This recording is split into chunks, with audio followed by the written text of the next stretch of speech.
उनकी पार्टी ही आतंकी पार्टी है। वे लिंचिंग करते हैं, मारते हैं, पीटते हैं और एससी लोगों के मुंह पर पेशाब करते हैं। ये आरोप लगाया है मल्लिकार्जुन खड़गे ने। सोचिए, हरियाणा चुनाव का रिजल्ट जब से आया है, भारतीय जनता पार्टी की मुश्किलें कम होने का नाम नहीं ले रही। ईवीएम के मुद्दे को लेके चुनाव आयोग पहुंच गया पूरा विपक्ष। और सोचिए, संजय राउत ने तो यहां तक कह दिया कि चूना लगाना हरियाणा में चल सकता है, लेकिन महाराष्ट्र में नहीं चलने देंगे। सोचिए, जिस तरीके से लगातार बीजेपी पर आरोप प्रत्यारोप लगाए जाते हैं, कहीं ना कहीं जमीनी हकीकत जब आप देखेंगे तो आपको जो वादे किए थे सत्ता में आने से पहले, एक भी पूरा नहीं हुआ। नमस्कार, मैं निधि रतन और आप देख रहे हैं नेशनल दस्तक। आज की तमाम बड़ी खबरें हम आपके साथ साझा करेंगे। सबसे पहले मल्लिकार्जुन खड़गे का वो बयान आपको बताते हैं कि उन्होंने भारतीय जनता पार्टी पर यह आरोप क्यों लगाया। सोचिए, जिस तरीके से लगातार भारत का कोई भी कोना उठाकर देख लीजिए, दलितों की हालत जानवरों से भी बदतर है, पिछड़ों की हालत जानवरों से भी बदतर है। यहाँ तक कि कुछ इंसिडेंट तो ऐसे हैं कि टीवी अखबार के लोग फेक हेडलाइंस लगाकर, फेक थंबनेल लगाकर वीडियोस तो जारी कर देते हैं। बाद में पता चलता है कि आरोपी तो सवर्ण समाज का था, आरोपी तो ब्राह्मण समाज का था। लेकिन सोचिए, एसटी, एससी, ओबीसी के लिए ये देश नरक बन चुका है।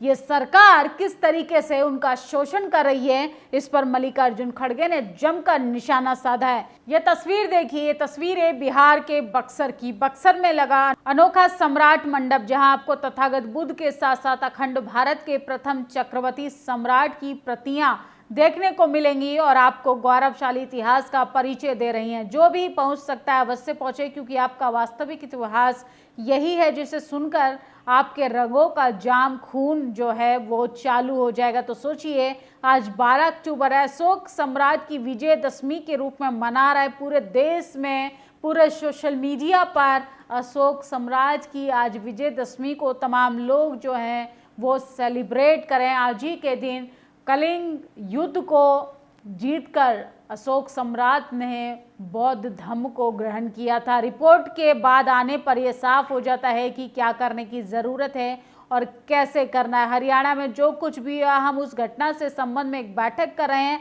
एक बार रिपोर्ट आ जाने के बाद ये साफ हो जाएगा क्या करने की ज़रूरत है और कैसे हुआ। मल्लिकार्जुन खड़गे के साथ साथ पवन खेड़ा, जयराम रमेश, इनके साथ साथ वेणुगोपाल जो हैं वो चुनाव आयोग पहुंचे थे। सोचिए, 90 सीटों पर हरियाणा में विधानसभा चुनाव होना था, जिसमें से 20 सीटों पर धांधली की खबरें हमारे सामने आ रही है।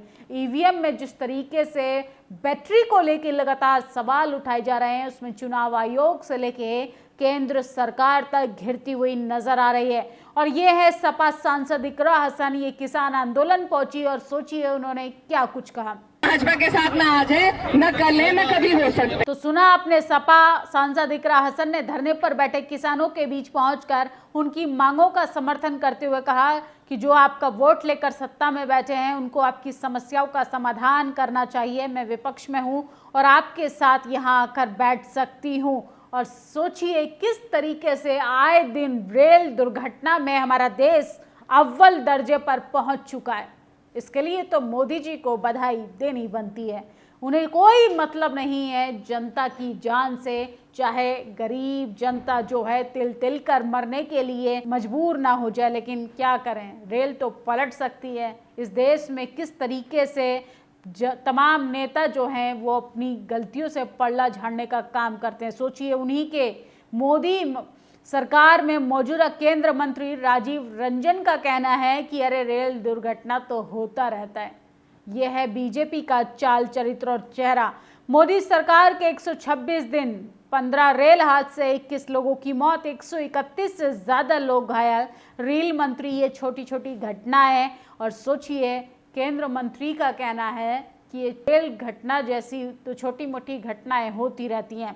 अगर कोई रिकॉर्ड तोड़ रहा है पेपर लीक का तो वो है ट्रेन एक्सीडेंट। तो अखिलेश यादव भी ताबड़तोड़ हमला कर रहे हैं जिस पर बीजेपी बुरे तरीके से फंस गई है। और जंगल राज, बीजेपी के शासित राज्यों का हाल है कि जंगल राज हो गया है। सोचिए, मीडिया आपको ये तस्वीरें नहीं दिखाएगा क्योंकि केंद्र में मोदी सरकार है। राजस्थान में पेपर लीक का जंगल राज आज का नहीं, मगर आखिर जांच कौन कराए? राजस्थान पुलिस में कार्यरत रही शकुंतला चौधरी महिला पुलिस कांस्टेबल की वेदना सुने। ईमानदारी से नौकरी करने पर इस महिला कांस्टेबल पर हुए अत्याचार, कहीं पुलिस अधिकारी का, कहीं कांस्टेबल लगा रही हैं गंभीर आरोप। राजेंद्र प्रसाद, शंकर सराय, पूजा अवाना पर लगाए गंभीर आरोप। तो सोचिए, महिला सम्मान की बात करने वाले राजस्थान में किस तरीके से महिला कांस्टेबल भी सुरक्षित नहीं है। गुजरात में बीजेपी सरकार महिला सुरक्षा में फेल है। दाहो में 6 साल की बच्ची के साथ हैवानियत करने वाला आरोपी बीजेपी आरएसएस का प्रचारक निकला। नवरात्रि के पवित्र त्योहार पर नाबालिग के साथ गैंगरेप किया। गुजरात में बहन बेटियां सुरक्षित हैं। घटनाओं की जवाबदेही लेने से बीजेपी सरकार बच रही है। रोजाना महिलाओं के खिलाफ बढ़ रहे अपराध पर एक्शन लेने के बजाय गृह मंत्री खामोश हैं। बीजेपी के नेता जश्न मनाने में व्यस्त हैं। और बधाई हो आप तमाम लोगों को। हंगर इंडेक्स में भारत जो है 127 देशों में से 105वें स्थान पर पहुंच गया है। और वो अलग बात है कि हम विश्व गुरु बनने की रास्ते पर हैं।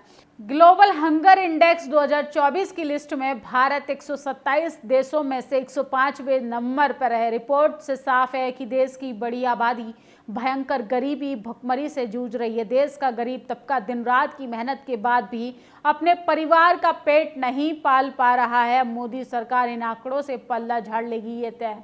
80 करोड़ लोगों को राशन देने का वादा करने वाली, गारंटी देने वाली मोदी सरकार, देखिए किस तरीके से देश जो है भुखमरी की कगार पर 105वें स्थान पर आ गया है। कोई रिकॉर्ड तोड़ रहा है पेपर लीक का तो वो ट्रेन एक्सीडेंट। अखिलेश यादव का ये बयान सुनिए। अगर कोई रिकॉर्ड तोड़ रहा है पेपर लीक का तो वो ट्रेन एक्सीडेंट। तो सुना आपने। सोचिए, ये बीजेपी का विकास है जो लगातार चीख चीख कर बीजेपी की पोल खोल रहा है। और किस तरीके से मोदी सरकार कहती है कि हम सत्ता में रहकर देश को तरक्की के रास्ते पर ले जा रहे हैं। किस तरीके से आए दिन लगातार दलितों पर, पिछड़ों पर, आदिवासियों पर, मुसलमानों पर, महिलाओं पर, छोटी बच्चियों पर अत्याचार हो रहे हैं, लेकिन सरकार आंख मूंद कर जश्न मनाने में बिजी है। देश के प्रधानमंत्री विदेशी दौरे कर रहे हैं। सोचिए, तमाम वो खबरें हैं जो मिनिस्ट्री मीडिया आपको नहीं दिखाएगा, गोदी मीडिया आपको नहीं दिखाएगा, क्योंकि जहां पर विपक्षी नेता सरकार चला रहे हैं वह छाती पीटने लगता है देश का मीडिया। और जहां पर केंद्र सरकार गठबंधन में है, जहां पर बीजेपी शासित राज्यों की सरकारें चल रही हैं, वहां पर मीडिया, जातिवादी मीडिया खामोश रहता है। इन तमाम खबरों पर आप अपनी प्रतिक्रिया जरूर दीजिएगा। शुक्रिया।